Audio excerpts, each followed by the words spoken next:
હજી તો 2026ની શરૂઆત થઈ હતી. એમાં સમાચાર આવી ગયા 3 જાન્યુઆરીના દિવસે કે અમેરિકાએ વેનેઝુએલા ઉપર હુમલો કરી દીધો અને એ રાત્રે અમેરિકાએ વેનેઝુએલાના રાષ્ટ્રપતિને કેપ્ચર કરી લીધા.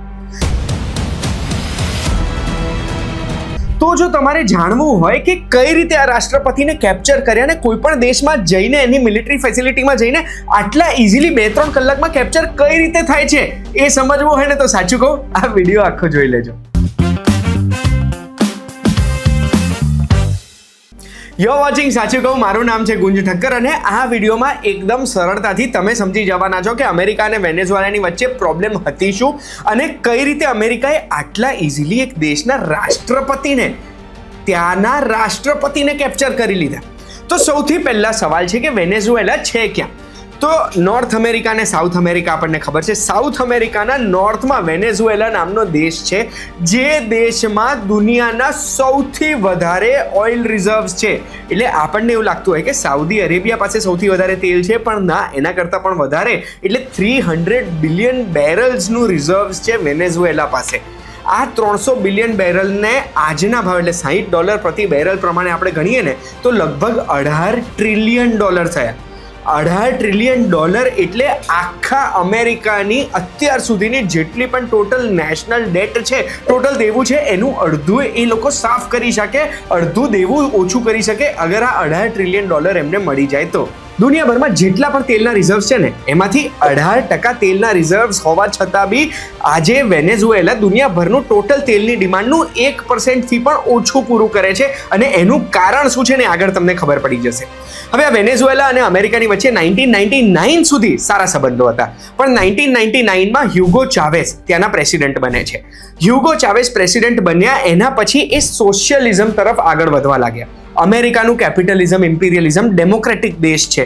એ અમેરિકાને ના ગમ્યું કે આ સોશિયલિઝમ તરફ આગળ વધે છે, એટલે જે ચાઇનામાં છે, જે રશિયામાં છે, એ તરફ આગળ વધી રહ્યા છે. અને સોશિયલિઝમનો મતલબ એ છે કે દેશના બધા મોટા રીઝર્વ્સ દેશના હોય, દેશની બધી મોટી કંપનીઝ એ દેશની હોય અને ઇક્વલ વેલ્થ ડિસ્ટ્રીબ્યુશનની વાત કરે, એટલે કોઈ પણ વ્યક્તિ દેશ કરતાં વધારે અમીર ના થઈ શકે.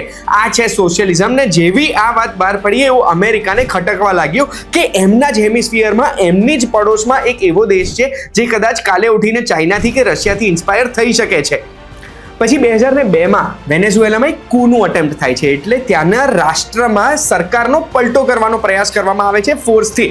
પણ એમાં હ્યુગો ચાવેઝ હજુ પણ રાષ્ટ્રપતિ રહે છે અને એ એવો આક્ષેપ લગાડે છે કે આ અમેરિકાએ જ કૂનો અટેમ્પ્ટ કર્યો હતો. હિસ્ટ્રી અમેરિકાની રહી છે કૂની, એટલે કદાચ ઘણા બધા એક્સપર્ટ્સ આ માનવા બી લાગે છે. 2008માં હ્યુગો ચાવેઝ અમેરિકાના એક એમ્બેસેડરને એક્સપેલ કરી દે છે, એવું કહીને કે આ એન્ટી ગવર્મેન્ટ વાયોલન્ટ ગ્રુપ્સ જે હોય ને એ લોકોને સપોર્ટ કરતા હતા. 2013માં જે હમણાં કિડનેપ થઈ ગયા ને, જે રાષ્ટ્રપતિ હાલમાં હતા વેનેઝુએલાના, એ રાષ્ટ્રપતિ 2013માં નિકોલસ મદુરો રાષ્ટ્રપતિ બને છે વેનેઝુએલાના. હવે મદુરો રાષ્ટ્રપતિ બન્યા ને એના પછી 2014માં એમણે અમેરિકાના દરેક એમ્બેસેડરને એક્સપેલ કરી દીધા પોતાના દેશમાંથી, વેનેઝુએલામાંથી, એવું કહીને કે આ વેનેઝુએલામાં એન્ટી ગવર્મેન્ટ વાયોલન્ટ પ્રોટેસ્ટ કરાવવાનો પ્રયાસ કરી રહ્યા છે.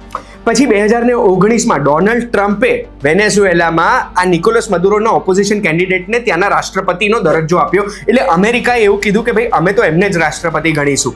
આ જોઈને નિકોલસ મદુરોને ના ગમ્યું અને એમણે અમેરિકાની સાથે બધા સંબંધો તોડી દીધા, જેના લીધે અમેરિકાએ વેનેઝુએલાની ઉપર સેન્કશન્સ લગાડી દીધા અને ઘણી બધી કંપનીઝ જે ઓઇલનો ધંધો કરતી હોય વેનેઝુએલામાં એમના ઉપર સેન્કશન્સ લગાડે. અને સેન્કશન્સ લાગે એનો મતલબ એ છે કે એ તેલ કોઈ પણ દેશ ખરીદે તો એ અમેરિકાના વિરુદ્ધ જઈને ખરીદી રહ્યું છે એવું કહેવામાં આવે ને અમેરિકાનો દુશ્મન બની જાય. જેવું રશિયન ઓઇલમાં આજે ભારત ઉપર અમેરિકા આપણને વધારે ટેરિફ્સ લગાડે છે કે અમારા દુશ્મન દેશનું સેન્કશન વાળું ઓઇલ તમે ખરીદો છો, બસ એ જ રીતે અમેરિકાને એક રસ્તો મળી જાય કોઈ પણ દેશની જોડે દુશ્મની કરવા માટે. એટલે આ સેન્કશન તેલ કોઈ ખરીદે નહીં. સેન્કશન તેલ કોઈ ખરીદે બી છે તો એનું પેમેન્ટ જે સ્વિફ્ટ નેટવર્કથી થતું હોય છે એ સ્વિફ્ટ નેટવર્ક ચલાવવા ના દે. બેસિકલી સેન્કશન્ડ તેલ હોવાને કારણે વેનેઝુએલામાં આટલું બધું તેલ હોવા છતાં પણ વેનેઝુએલા આજે દુનિયામાં 1% પણ ઓછો તેલનો ધંધો કરે છે. આ બધું થયું 2019માં. એના પછી 2026ની 3 જાન્યુઆરીના દિવસે અમેરિકાએ વેનેઝુએલા ઉપર હુમલો કર્યો અને એ હુમલામાં ત્યાંના રાષ્ટ્રપતિ નિકોલસ મદુરોને કેપ્ચર કરીને એમના વાઇફ સહિત ન્યુયોર્ક લઈ આવવામાં આવ્યા. પણ આ હુમલો થયો કઈ રીતે એના માટે થોડું રિવાઇન્ડ કરવું પડશે.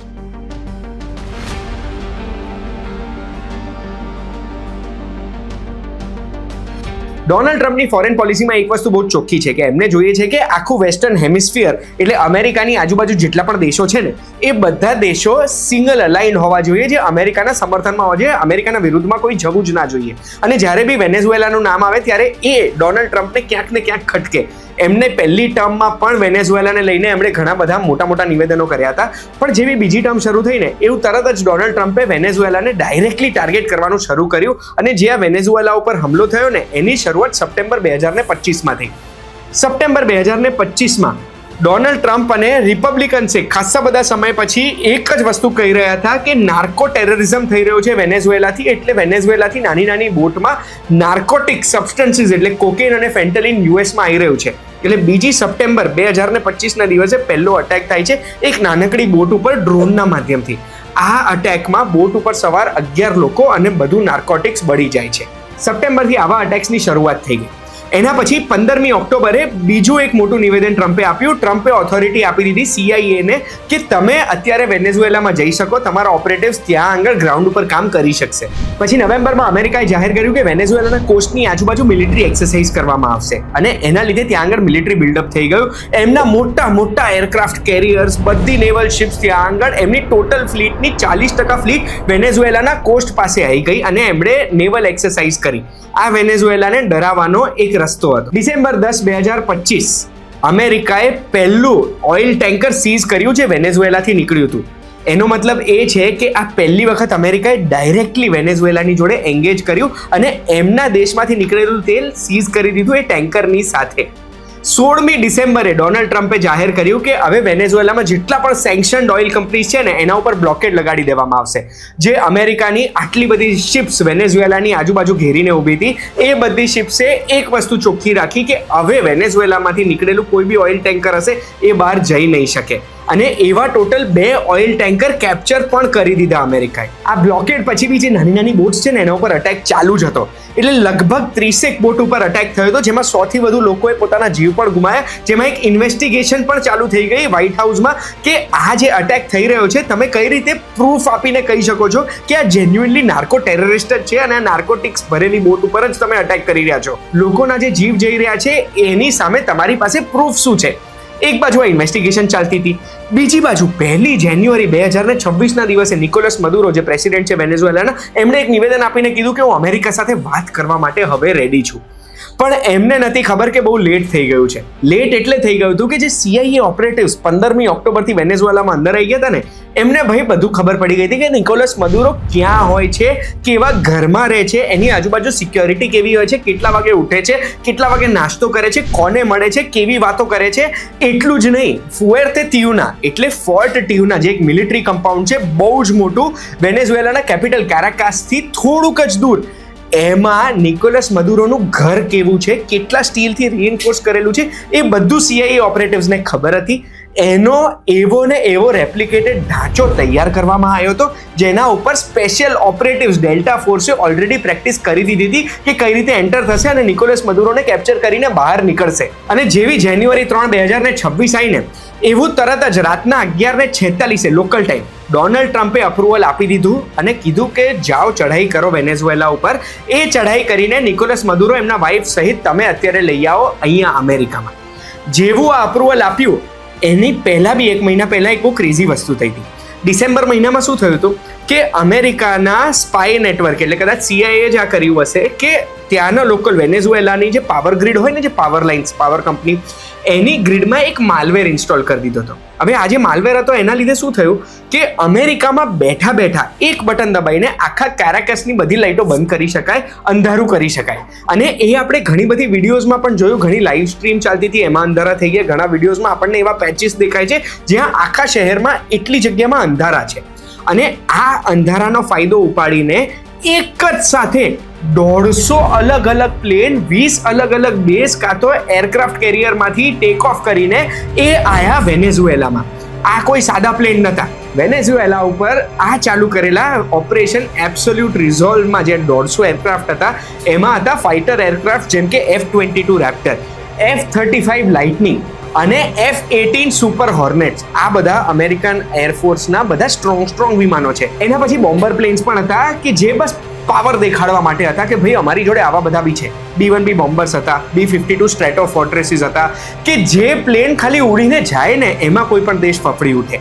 આ બધા પ્લેનો હતા. એના સિવાય હેલિકોપ્ટર્સ હતા. આ હેલિકોપ્ટર્સ જવાના હતા ફુએર્તે તિયુના, જ્યાં આગળ નિકોલસ મદુરોને કેપ્ચર કરવાનો હતો. MH-60 હેલિકોપ્ટર્સ હતા, અપાચે હેલિકોપ્ટર્સ અને M47 ચિનુક્સ પણ હતા.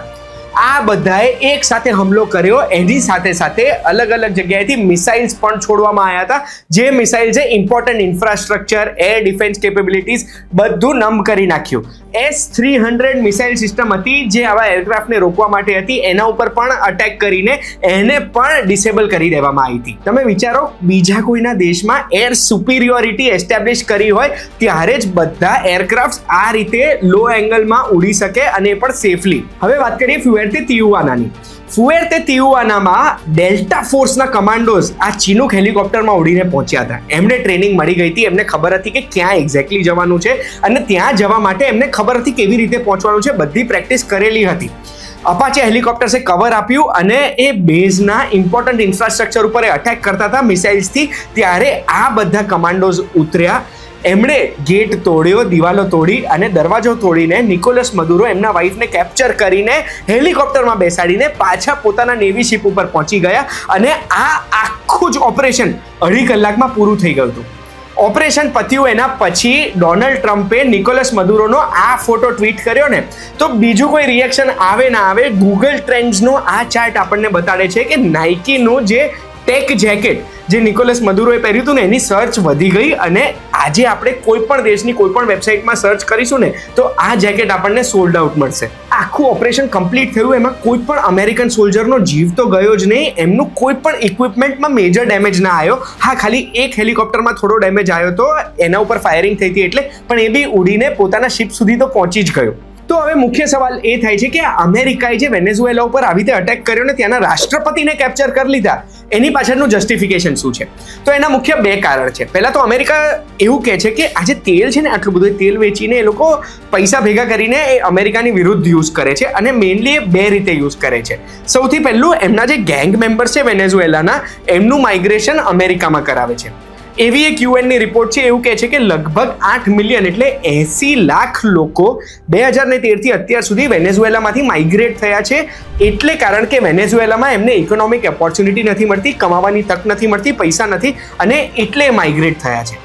એમાંથી યુએસ કેટલા ગયા છે એનો કોઈ ઓફિશિયલ ડેટા છે નહીં, પણ ડોનાલ્ડ ટ્રમ્પ એવું કહે છે કે નિકોલસ મદુરોએ પોતાની જેલને ખાલી કરીને ગેંગ મેમ્બર્સને અને મેન્ટલ અસાઇલમમાંથી લોકોને કાઢીને માઇગ્રેશનમાં યુએસ મોકલ્યા છે. ટ્રેન દે અરાગુઆ કરીને એક ગેંગ છે. એ ગેંગના મેમ્બર્સને ડોનાલ્ડ ટ્રમ્પે એવો આક્ષેપ લગાડ્યો હતો કે અમેરિકામાં પકડ્યા અને પકડીને અમેરિકાનું સૌથી મેક્સિમમ સિક્યોરિટી પ્રિઝન છે એલ સેલ્વાડોરમાં, એમાં શિફ્ટ કર્યા.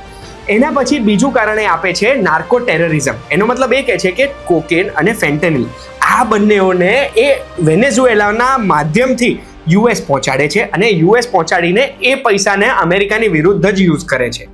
અને આ બંને કરવા માટે બી 2 ગેંગ છે, ટ્રેન ડે અરાગુઆ અને કાર્ટેલ ડે લોસ સોલેસ. આ જે કાર્ટેલ ડે લોસ સોલેસ છે ને એનો હેડ અમેરિકા એવું આક્ષેપ લગાડે છે કે બીજો કોઈ જ નહીં, નિકોલસ મદુરો પોતે જ છે. એટલે એને જે આ કેપ્ચર કર્યો છે એ કોઈ દેશના રાષ્ટ્રપતિને કેપ્ચર નથી કર્યો, એ એક ડ્રગ લોર્ડને કેપ્ચર કર્યો છે એવું બતાવી રહ્યું છે અમેરિકા. હવે એક ચાલુ દેશ પર આવી રીતે અટેક કરીને તેના પ્રેસિડેન્ટને કેપ્ચર કરી લીધો તો શું આ ઈરાક, યમન, સિરિયા જેવી હાલત થશે?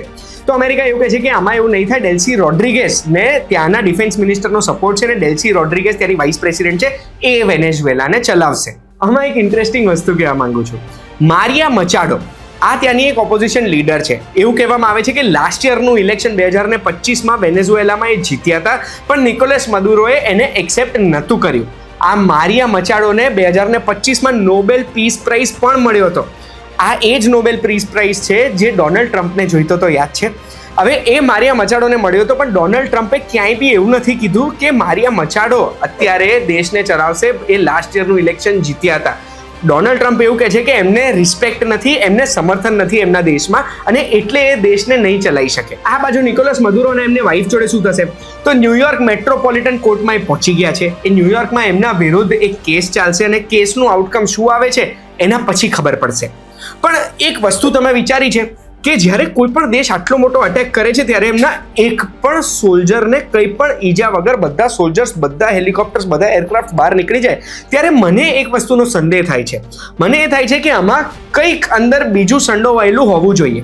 આમાં છે ને મારી 2 થિયરી છે જે હું કહેવા માંગુ છું. પહેલી થિયરી શું છે કે 1 જાન્યુઆરીએ જ્યારે નિકોલસ મદુરો એવું કીધું હતું ને અમેરિકા સાથે વાત કરવા માટે રેડી છું, તો એમણે ત્યારે વાત કરી હશે. એ વાત કર્યા પછી એમણે કદાચ અમેરિકાની સાથે એવી ડીલ પ્લાન કરી હશે કે હું તમને મારા દેશમાં આવવા દઈશ, મને આવી રીતે કેપ્ચર કરવા દઈશ, જેના લીધે મારા દેશમાં મારું નામ ખરાબ ના થાય, એવું લાગે કે મને ઉપાડીને લઈ ગયા અને તમારે જે જોઈએ છે એ પણ તમને મળી જાય. અને એટલે જ કદાચ નિકોલસ મદુરો પોતાના વાઈફની સાથે એમને લઈ ગયા. એમના વાઈફ ઉપર અત્યાર સુધી કોઈ પણ કેસ હતો જ નહીં. થિયરી નંબર 2 શું છે? થિયરી નંબર 2 મને એવું લાગે છે કે એમના જે વાઇસ પ્રેસિડેન્ટ રોડ્રિગેઝ છે અને ડિફેન્સ મિનિસ્ટર એ કદાચ મળેલા હશે અમેરિકા સાથે, અને એ મળેલા હશે એટલે ડિફેન્સ ફોર્સિસે કોઈ પણ મેજર અટેક નહીં કર્યો હોય અને અમેરિકન ફોર્સિસને ઇઝીલી એમના દેશમાં આવવા દીધી હશે. ત્રીજી કોઈ થિયરી હોય તો એ પણ તમે મને કમેન્ટમાં જણાવી શકો છો. આ વિડીયો જોયા પછી શું તમને આ વેનેઝુએલા યુએસએ કોન્ફ્લિક્ટની આખી સમજણ પડી ગઈ હોય? અગર જવાબ હા છે તો હું તમને એક જ રિક્વેસ્ટ કરું છું, આ વિડીયો દરેક વ્યક્તિ સુધી પહોંચાડજો. વિડીયો તમને ગમ્યો હોય તો લાઈક કરજો અને સબસ્ક્રાઇબ કર્યું નથી તો સબસ્ક્રાઇબ કર્યા વગર જતા નહીં. આપણે ફરી મળીશું. ધન્યવાદ.